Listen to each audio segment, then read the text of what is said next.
स्वयं की खोज में कौन हूँ। सचमुच अपने असली अस्तित्व को पहचानना हर इंसान के जीवन का एक ऐसा सफर है जिसे हर किसी को तय करना चाहिए। यह एक ऐसा मार्ग है जो उतार चढ़ाव से भरा हुआ है, लेकिन यह जीवन को प्रामाणिक और सार्थक बनाने के लिए बेहद आवश्यक है। हमारी पहचान वह चीज है जो हमें अलग बनाती है, हमें विशिष्ट बनाती है और हमारे जीवन को अर्थ व उद्देश्य प्रदान करती है। क्या आपने कभी सोचा है कि भगवान की असली महिमा क्या है? उनकी अनगिनत शक्तियों के बावजूद वे हमें सच्चे रास्ते पर चलने की प्रेरणा देते हैं। अगर आप भी भगवान की शक्ति और उनके अद्वितीय संदेश को समझना चाहते हैं तो इस चैनल को सब्सक्राइब करें। साथ मिलकर हम उनके ज्ञान और आशीर्वाद से अपने जीवन को सशक्त बना सकते हैं। चलिए इस यात्रा में भगवान के साथ आगे बढ़ते हैं। मैं भी लंबे समय तक अपने असली अस्तित्व को समझने के लिए संघर्ष करता रहा। ऐसा लगता था जैसे मैं किसी और का जीवन जी रहा हूँ। मैं बिना किसी दिशा या उद्देश्य के बस जी रहा था। यह एक ऐसा अनुभव है जिसे शब्दों में व्यक्त करना मुश्किल है, पर यह वैसा है जैसे आप एक ऐसी दुनिया में खो गए हो जहाँ उम्मीदों और दबावों का बोझ हो। समाज का दबाव हमारी पहचान को गढ़ने में एक बड़ी भूमिका निभाता है।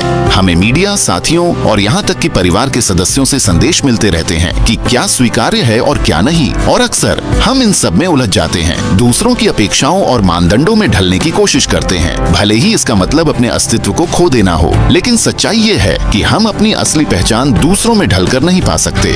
हमें एक कदम पीछे हटकर अपने मूल्यों, विश्वासों और रुचियों पर विचार करना चाहिए और खुद से ईमानदारी से पूछना चाहिए कि हम वास्तव में कौन हैं। यह प्रक्रिया आसान नहीं है, लेकिन यह खुद के प्रति सच्चे रहने के लिए बेहद आवश्यक है। बचपन में मुझे हमेशा ऐसा लगता था कि मैं कहीं फिट नहीं होता। मैं वह बच्चा था जो हमेशा दूसरों से अलग था, जो आम ढांचे में फिट नहीं बैठता था।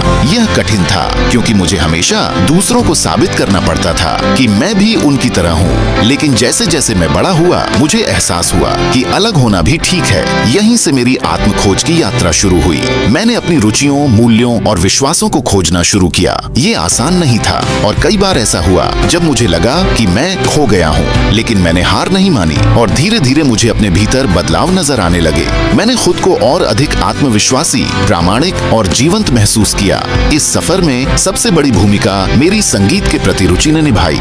मुझे हमेशा से संगीत से लगाव था, लेकिन जब मैंने अपने गाने लिखना शुरू किए तब मुझे एहसास हुआ कि यह मेरे अस्तित्व का एक बड़ा हिस्सा है। जैसे किसी बांध का टूटना, वैसे ही मेरे भीतर का सच्चा व्यक्तित्व प्रकट होने लगा। मुझे यह भी महसूस हुआ कि मेरी असली पहचान मेरी रचनात्मकता, मेरी रुचि और मेरे मूल्यों से जुड़ी है। मैंने महसूस किया कि मैं एक स्वतंत्र आत्मा हूँ जो गैर परंपरावादी है और व्यक्तित्व को महत्व देता है।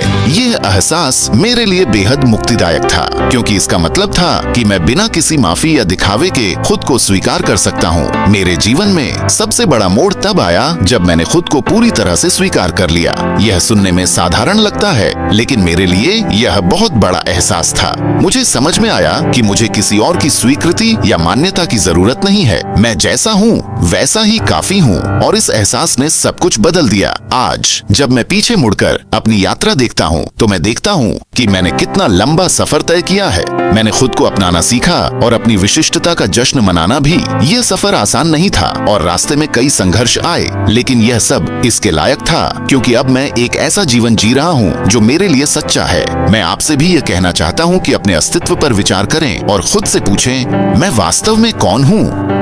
आपके मूल्य, विश्वास और रुचियां क्या हैं? क्या चीज आपको विशिष्ट और खास बनाती है? अपने सच्चे अस्तित्व को अपनाएं और भीड़ से अलग होने से डरें नहीं। अगर आप अपने अनुभव, अपनी चुनौतियों और अपनी सफलता की कहानी मेरे साथ साझा करना चाहते हैं तो कृपया नीचे कमेंट करें। मैं आपके विचारों को सुनना पसंद करूंगा। और यदि आप आत्म खोज और व्यक्तिगत विकास पर अधिक सामग्री चाहते हैं तो मेरी वीडियो